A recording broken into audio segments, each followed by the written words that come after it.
Today we're talking about Annihilation, the new map pack for Call of Duty Black Ops. We have 4 new multiplayer maps: Hangar 18, Silo, Drive-In, and Hazard, and a new zombies map called Shangri-La.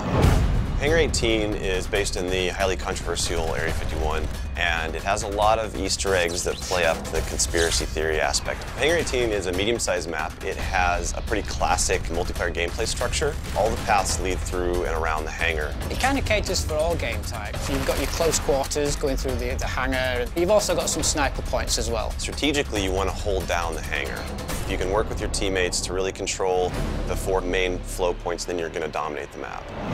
Silo is based on a Russian underground nuclear missile silo construction site. It's probably one of the largest maps in the entire game. Silo favors players who take their time because there's a lot of flank routes and a lot of interconnecting paths.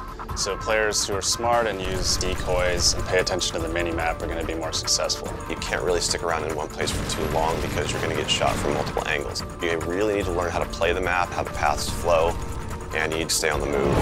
Nuketown was a really hugely successful and popular map with Black Ops, and we wanted to do another map in the DLC that kind of emulates that style of gameplay. Drive-In's a fairly small map, but it does have a variation of battles. You've got the wide open area in the middle, the actual Drive-In itself, but then you do have close quarter battles down the side.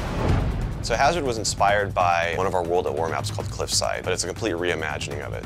We've actually turned it into a golf course. It's a great level. Hazard is probably one of the only maps in the game that focuses almost exclusively on long-distance engagements, and the long-range snipers and LMG gunners and assault rifle guys are going to have an advantage. You're definitely going to want to avoid the fairway if you're not a sniper and stick to the edges of the map where there's some more intense choke points and medium-range engagements.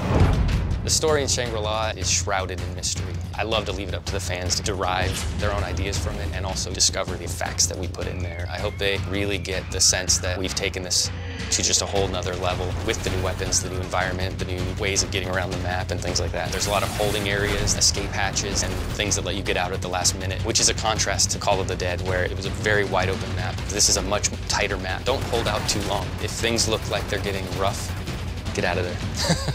It's time to go. With Annihilation, we had a goal that we really wanted to push the visuals in all the maps. Each map feels very unique from one another. They feel like the kind of maps that you just want to spend a lot of time in. Annihilation hits Xbox Live Marketplace on June 28th.